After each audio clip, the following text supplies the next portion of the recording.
Hello students, last session के अंदर हमने डायमेंशनल फॉर्मूला की एप्लीकेशंस के अंदर दो एप्लीकेशन देखी थी, जिसमें हमने देखा था कि अगर किसी फिजिकल क्वांटिटी के यूनिट के अंदर हमें चेंज करना है तो हम डायमेंशंस को यूज़ कर सकते हैं। डायमेंशन मेथड से हम क्या करेंगे, n1 u1 is equal to n2 u2, और उस रिलेशन के अंदर हम यूनिट सिस्टम को कन्वर्ट कर सकते हैं।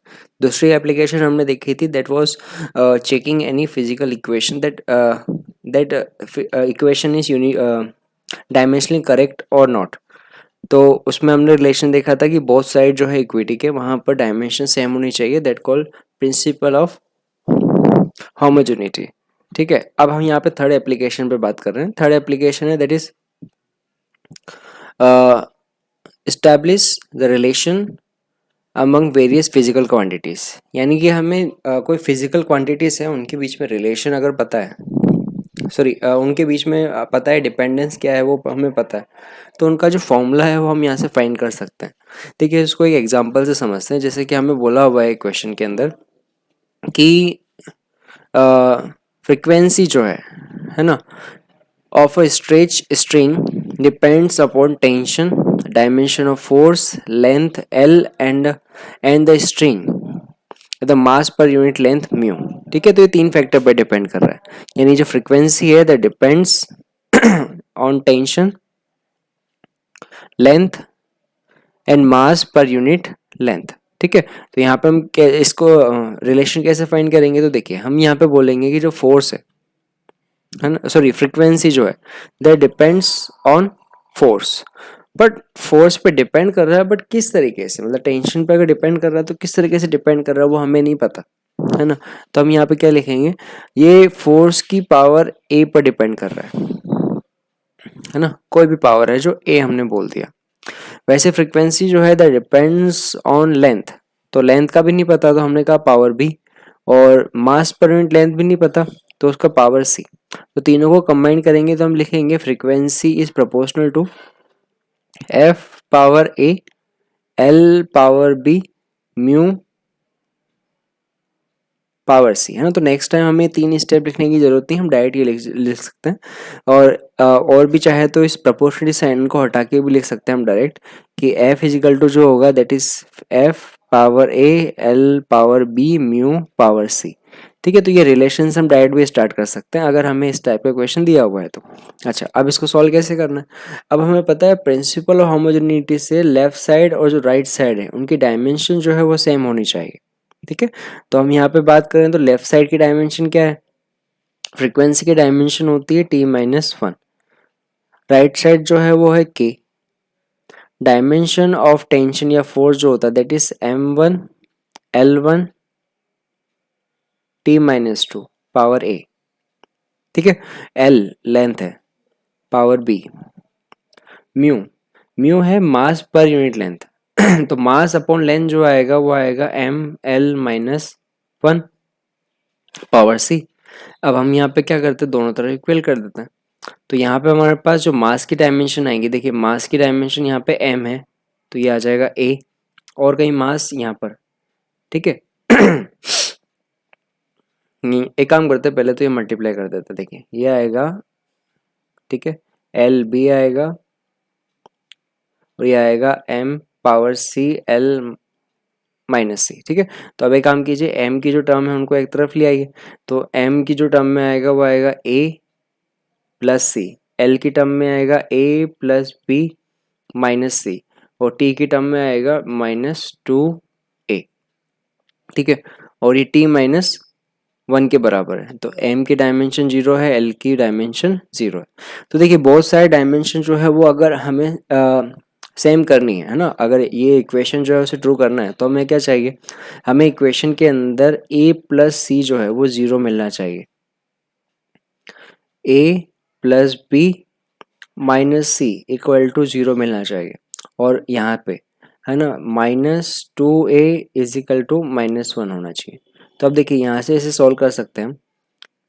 अगर यहाँ से देखें तो यहाँ से हमें a की वैल्यू मिल जाएगी, a हमें मिलेगा हाफ। ठीक है, a जो है हमें हाफ मिल जाएगा। अब देखिए a अगर हमें हाफ मिल गया तो अब यहाँ से c की वैल्यू निकाल सकते हैं। यहाँ से हम देखें तो c जो है that is minus of a, है ना, तो यहाँ पे वैल्यू रख देते हैं।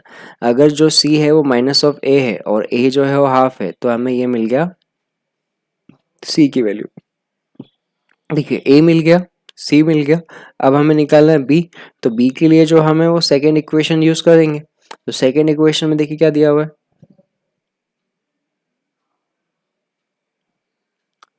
Second equation. तो सेकेंड इक्वेशन में a की वैल्यू जो है वो हाफ प्लस b, ठीक है, c की वैल्यू जो है वो माइनस हाफ है, इक्वल टू 0। तो यहाँ पे हमारे पास देखिए b जो है वो मिल जाएगा -1, ठीक है। तो अब ये जो पावर हमारे पास आई है वो इसमें हम यहाँ रख सकते हैं। तो फ्रीक्वेंसी का रिलेशन आ जाएगा f इजिकल टू के एफ पावर हाफ L1 और म्यू, है ना, म्यू हमारे पास आएगा -हाफ। ओके, तो इसको हम ऐसे भी लिख सकते हैं f is equal to K L root of F upon mu, ठीक है। तो ये हमारे पास आंसर हो गया, ठीक है। अब देखिए यहाँ पे k जो है उसकी वैल्यू हम फाइंड नहीं कर सकते, पर ये है कि रिलेशन आ गया फ्रीक्वेंसी का, कि फ्रीक्वेंसी फोर्स और मास पर यूनिट लेंथ और लेंथ पर इस तरीके से डिपेंड करेगा, ठीक है। ऐसा एक और इलस्ट्रेशन देखते हैं।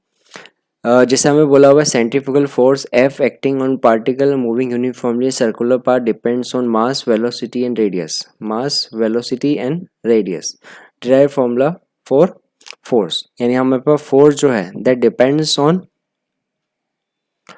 मास, तो mass power a, velocity power b और रेडियस पावर c, ठीक है। तो मैंने कहा कि आगे से जो है वो रिलेशन डायरेक्ट भी लिख सकते हैं। तो अब यहाँ पे बोथ साइड जो डायमेंशन सेम होनी चाहिए। तो यहाँ पे फोर्स के लिए डायमेंशन आएगा m1 L1 t minus 2 is equal to k, mass के लिए m1 पावर a, वेलोसिटी के लिए L1 t minus 1 power b और रेडियस के लिए L1, ठीक है, पावर c, ठीक है। तो यहाँ पे आएगा ये k m power a L B T minus B, ठीक है, और ये एल सी। तो देखिए k m power a l की पावर b और ये वाला जो c है प्लस c और t माइनस b हुआ। और यहाँ पे हमारे पास m1 l1 t माइनस 2। अगर मैं बोथ साइड कंपेयर करूँ तो मुझे क्या चाहिए, दोनों के लिए डायमेंशन जो है वो सेम चाहिए। तो हम यहाँ से कंपेयर करेंगे तो हमें मिलेगा a इजिकल टू 1 है ना। अच्छा, l की पावर कंपेयर करेंगे तो मिलेगा b plus C is equal to 1 और t की पावर कंपेयर करेंगे तो हमें मिलेगा minus b is equal to minus of 2, ठीक है। तो जहाँ से हमारे पास रिलेशन यहाँ पे आ जाएगा, देखिए ये मिल गया b इजिकल टू 2, ठीक है। ये a इजिकल टू 1 मिल गया, b की वैल्यू जो है वो सेकेंड इक्वेशन में रख देते हैं, ठीक है। तो सेकेंड इक्वेशन में जब हम वैल्यू पुट करेंगे तो ये मिलेगा हमें 2 प्लस सी इजिकल टू 1। तो c इजिकल टू जो है हमें मिल जाएगा c is equal to minus of 1, ठीक है। तो अब देखिए यहाँ से हमारे पास जो वैल्यूज है वो आ गई a is equal to 1, b is equal to 2 और c इजिकल टू -1। तो हमारे पास फोर्स का रिलेशन यहाँ से आ जाएगा f इजिकल टू k, है ना, m पावर 1 v पावर 2 और r पावर -1। तो यहाँ पे मिला f is equal to k m v square upon r, ठीक है। अब देखिए यहाँ पे जो डायमेंशन वाला जो तरीका है उससे हम जो कांस्टेंट है उसकी डायमेंशन नहीं फाइंड कर सकते। ये जो कांस्टेंट है इसकी डायमेंशन जो है, इसकी जो वैल्यू है हम फाइंड नहीं कर सकते, उसके लिए हमें फिजिकल मेथड रिक्वायर्ड होगा। ओके, अब देखिए ये तो है एग्जाम्पल, बट एग्जाम में वन ऑफ टाइप क्वेश्चन जो है वो थोड़े अलग आते हैं। जैसे कि इस टाइप के क्वेश्चन पूछे जाते हैं, मतलब एग्जाम के अंदर हमें ये वाली एप्लीकेशन जो है वो डायरेक्ट नहीं पूछी जाती, उससे थोड़ा घुमा के पूछा जाता है। देखिए किस तरीके से एग्जाम में क्वेश्चन आता है, if momentum, area and time are taken as fundamental quantity, then energy has a dimension formula. अब देखिए यहाँ पे अब हमें जो एनर्जी है ना उसका डायमेंशन फॉर्मूला पूछा हुआ है। अब यहाँ पे एनर्जी का जो डायमेंशन फॉर्मूला है ना वो हमें एम एल टी में नहीं निकालना, हमें निकालना है कि मोमेंटम, एरिया और टाइम इनकी टर्म में एनर्जी का जो रिलेशन है वो क्या होगा, है ना। तो ये एग्जाम के अंदर इस टाइप से पूछा जाता है, इस टाइप की क्वेश्चन को।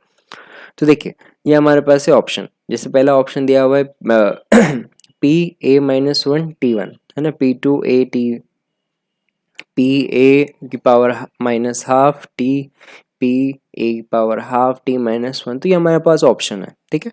तो अब ये वाला क्वेश्चन जो है वो हम कैसे सोल्व करेंगे वो चीज़ देखिए। हम यहाँ पे क्या बोल रहे हैं, जो एनर्जी है उसको हमें मोमेंटम, एरिया और टाइम की फॉर्म में निकालना है, यानी कि यहाँ पर एनर्जी जो है that depends on three quantities, है ना। तो हम क्या पढ़ेंगे इस क्वेश्चन को, हम ऐसे पढ़ेंगे कि एनर्जी जो है that depends on momentum, area and time, then find relation between energy, momentum, area and T, ठीक है। तो ये क्वेश्चन जो है वो बस घुमा के पूछा हुआ है। तो हम इसे सॉल्व कैसे करेंगे, हम बोलेंगे एनर्जी जो है ना, that depends on momentum, power A, area power B, time power C, ठीक है। अब प्रोसेस जो है वही यूज करेंगे जो हम पहले करते आ रहे हैं। क्या करेंगे, बोथ साइड जो डायमेंशन है वो सेम होनी चाहिए। तो एनर्जी के लिए हमारे पास डायमेंशन आएगी m1 L2 T minus two, है ना, ये आपको याद होनी चाहिए। के मोमेंटम मोमेंटम होता है mass into velocity, m1 L1 T minus one, ठीक है। एरिया L2 और टाइम T1, ठीक है। पावर लगाना भूल गया, यहाँ पे पावर A, यहाँ पे पावर B और यहाँ पे पावर C। तो हमें मिलेगा K MALA T minus A L2B और TC, ठीक है। तो इसे सिंप्लीफाई कर देते हैं। M के लिए अगर पावर देखेंगे तो M के लिए पावर A मिलेगा, L के लिए पावर मिलेगा A प्लस टू बी और T के लिए पावर मिलेगा माइनस A प्लस C। और यहाँ पे हमारे पास है M1 L2 T minus two, ठीक है। तो यहाँ पे हम कंपेयर करते हैं, तो कंपेयर करेंगे तो देखिए m की जो पावर है उसके अकॉर्डिंग मिलेगा a is equal to one, ठीक है। दूसरी l की पावर से मिलेगा a plus two B is equal to two और minus a plus C is equal to हमें मिलेगा माइनस टू, ठीक है। तो एक तो हमें ये a की पावर, a की वैल्यू मिल गई। a की वैल्यू जो है वो आप सेकेंड इक्वेशन में रखते हैं, तो हमें a जो है वो one plus two B is equal to two given है। तो ये मिलेगा two B is equal to one, यानी b is equal to half, ठीक है। और a की वैल्यू जो है जब हम थर्ड इक्वेशन में रखेंगे तो ये हमें मिलेगा minus one plus C is equal to minus two, यानी c इज इक्वल टू हमें यहाँ पे मिलेगा, c इज इक्वल टू मिलेगा माइनस वन, ठीक है। तो यहाँ से हमने सॉल्व किया तो हमें a की वैल्यू जो है वो मिली है वन, b की वैल्यू मिली है हाफ और c की वैल्यू मिली है माइनस वन, ठीक है। तो यहाँ से हमारे पास रिलेशन जो मिलेगा e का वो मिलेगा k p की पावर वन, a की पावर हाफ और t की पावर माइनस वन, ठीक है। तो ऑप्शन हम देखते हैं one, half and minus one, उसमें ऑप्शन डी जो है वो करेक्ट होता है, ओके। तो इस टाइप के क्वेश्चन जो है वो इस तरीके से सॉल्व किए जाएंगे। ये थर्ड प्रॉपर्टी जो है उसको हमने यहाँ पे अप्लाई किया है।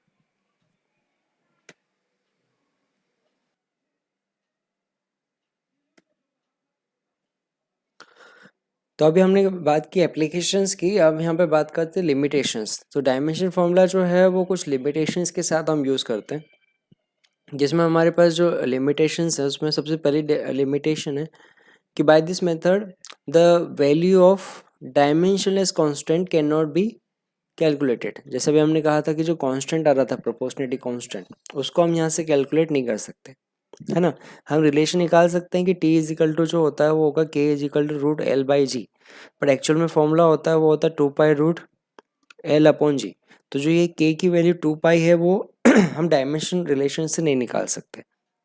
दूसरा रिलेशन होता है कि यहाँ पर जो ट्रिग्नोमेट्रिक फंक्शन होते हैं, एक्सपोनेंशियल होते हैं, लॉगरिथमिक फंक्शन होते हैं, जो डायमेंशनलेस होते हैं, उनको हम इस मेथड से एनालाइज नहीं कर सकते, है ना। तो ये हमारे पास कुछ लिमिटेशंस है डायमेंशन एनालिसिस की, ठीक है। तो यहाँ तक हमने डायमेंशन की एप्लीकेशन देखी। अब हम मूव करते हैं नेक्स्ट सेक्शन पे, जिसमें हम बात करेंगे सिग्निफिकेंट फिगर की। देखिए हम बात कर रहे हैं यहाँ पे मेजरमेंट की। तो कोई मेजरमेंट जो है वो कितना एक्यूरेट है क्या है, वो हमें पता चलता है उसके सिग्निफिकेंट नंबर से। कोई मेजरमेंट जितना ज़्यादा सिग्निफिकेंट नंबर देता है, सिग्निफिकेंट फिगर्स जिसमें जितने ज़्यादा होते हैं वो ज़्यादा एक्यूरेट होता है। देखिए वो कैसे। अगर हम कोई लेंथ मेज़र करते हैं और अज्यूम कीजिए कि स्केल से हम जब उसकी लेंथ मेज़र करते हैं, ये हमारे पास एक स्केल है जिससे हम लेंथ मेज़र कर रहे हैं, जैसे ये 0 1 2 3 4 एंड 5 है ना। ये जो है स्केल पे डिजिट्स बनी हुई है। कोई लेंथ है जो हम मेज़र कर रहे हैं जिसको हमने 0 पे रखा, और जब लेंथ मेज़र कर रहे हैं तो वो यहाँ से यहाँ तक की इसकी लेंथ है, ठीक है। ऑब्जेक्ट जो है उसकी लेंथ जो है वो यहाँ से यहाँ तक की है, ठीक है। तब देखिए जब यहाँ पे हम बात करेंगे सिग्निफिकेंट इसकी वैल्यूज़ के लिए, है ना, या फिर इसको थोड़ा और सिंप्लीफाई कर देते हैं। काम करते हैं, ये 10 11 12 13 14 और ये 15 कर देते हैं, ठीक है। अब ये लेंथ जो है वो मेज़र करते हैं जो स्टार्टिंग से 0 से लेके यहाँ तक है, ठीक है। तो जब हम इसे मेज़र करेंगे तो इसकी जो लेंथ है वो क्या मेज़र करेंगे हम या तो लिखेंगे 12 या लिखेंगे 13। अब इसके बाद पॉइंट के बाद जो वैल्यू आएगी ना वो अनसर्टेन होगी, है ना। 12 और 13 जो है उसमें अगर हम देखिए इसकी वैल्यू जो है स्केल में हम या तो 12 रख सकते हैं या 13 रख सकते हैं, और जो वैल्यू है उन दोनों के बीच में। तो यहाँ पे हमारे पास जो फर्स्ट डिजिट है वो तो कंफर्म है कि इसमें 1 तो आएगा ही आएगा, बट इसके अंदर 2 आएगा या 3 आएगा वो अनसर्टेन है, ठीक है। तो इसके लिए हमारे पास जो सिग्निफिकेंट नंबर है वो हमारे पास 2 होता है। हम क्या बोलते हैं कि जो नंबर हमारे पास सर्टेन होता है और एक नंबर प्लस अनसर्टेन नंबर 1 होता है, उसको हम सिग्निफिकेंट फिगर्स डिफाइन करते हैं, है ना। तो सिग्निफिकेंस क्या होता है, that is counting out measurement, जिसमें हम क्या बोलते हैं accurately non digit in measurement plus the first uncertain digit together form significant figure, ठीक है।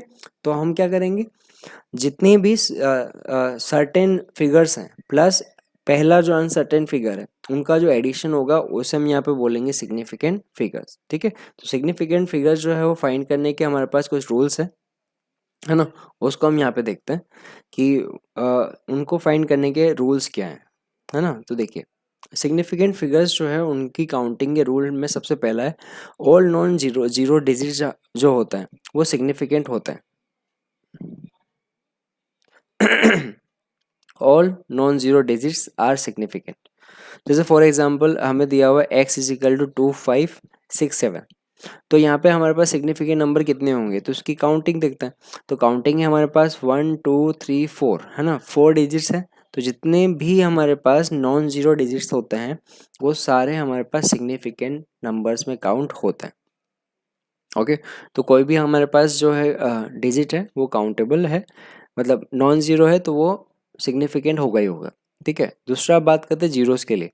तो जब हम बात करते हैं जीरो के लिए, तो zeros appearing between two non-zero digits are counted in significant figure।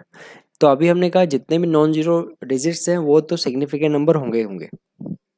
अब जीरो की बात करते हैं, तो वो जीरो जो यहाँ पर नॉन जीरो डिजिट्स के बीच में आएंगे वो सिग्निफिकेंट नंबर काउंट्स होते हैं। जैसे कि हमने लिखा है ये वाला 6.028।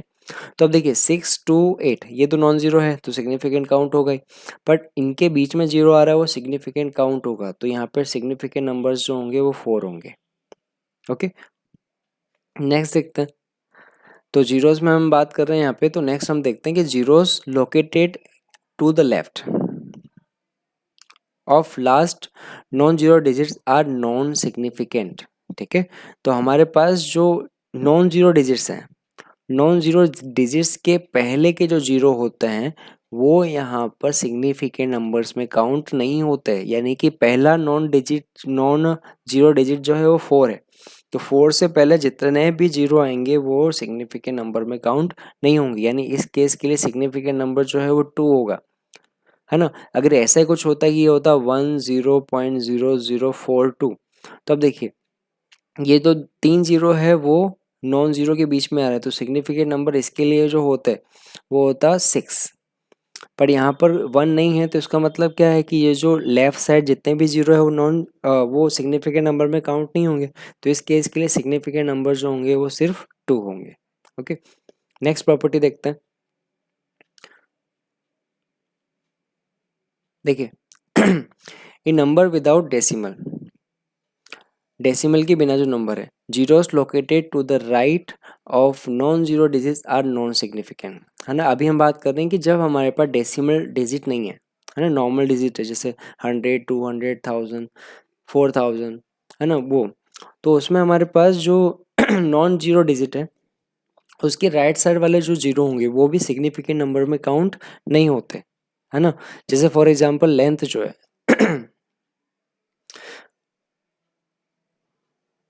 जैसे कि हमें बोला हुआ है x इजिकल टू 200, तो अब देखिए x इजिकल टू 200 के अंदर 2 जो है नॉन जीरो है, उसके बाद जो है वो डबल जीरो है, तो यहाँ पे सिग्निफिकेंट फिगर्स जो होंगे वो सिर्फ 1 होंगे।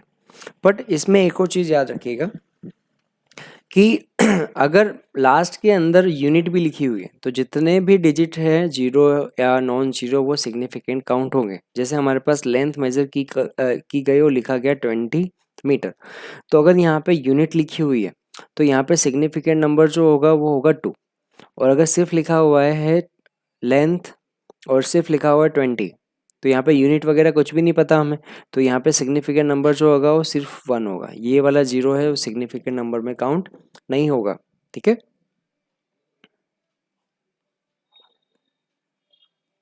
तो याद रखना है इस प्रॉपर्टी को। जैसे हम यहाँ पे लिखते हैं कोई भी क्वांटिटी, जैसे हम लिखें कि जो भी कोई क्वांटिटी आ रहा है वो आ रहा है 2.31 इंटू 10 पावर 4, है ना। तो अब चीज़ देखिए कि यहाँ पे जो इसको हम लिखेंगे वो क्या लिखेंगे, वो लिखेंगे 23100, ठीक है। तो अगर इसमें देखेंगे तो सिग्निफिकेंट नंबर कितने, 1 2 3, इसमें देखेंगे तो 1 2 और 3, तो दोनों बराबर ही है। तो जो पावर होती है ना, पावर जो होती है वो सिग्निफिकेंट नंबर्स में काउंट नहीं होती है, ठीक है। इसका भी ये चीज़ यहाँ पे हम ध्यान रखना है। तो नेक्स्ट प्रॉपर्टी हम देखते हैं, in number with decimals zeros located to the right of last non zero digit are significant, है ना। For example 1.400। अब देखिए जो डेसिमल है, डेसिमल के विदाउट जो है वो राइट साइड के जीरो है वो सिग्निफिकेंट नंबर में काउंट नहीं हो रहे थे, पर विद डेसिमल राइट साइड जो होंगे वो सिग्निफिकेंट के अंदर काउंट होंगे। यानी इसके लिए जो सिग्निफिकेंट नंबर होंगे वो होंगे हमारे पास 4। ओके, तो एक और प्रॉपर्टी यहाँ पे देखते हैं, जो पावर वाली प्रॉपर्टी बताई थी उसे यहाँ पे लिखा, यहाँ पे मैं बता रहा हूँ। तो power of 10 is not counted in significant number. जैसे हम लिखेंगे 1.4 इंटू 10 पावर -7, तो सिग्निफिकेंट नंबर जो है सिर्फ 2 होगा, 1.4, 1 एंड 4, है ना। 10 पावर जो होगी वो सिग्निफिकेंट नंबर्स में काउंट नहीं होती। ओके, तो ये हमारे पास कुछ बेसिक्स रूल्स है सिग्निफिकेंट नंबर्स को काउंट करने में, है ना। सिंपल से हैं कि जितने भी नॉन जीरो डिजिट्स हैं वो सिग्निफिकेंट नंबर में काउंट होंगे।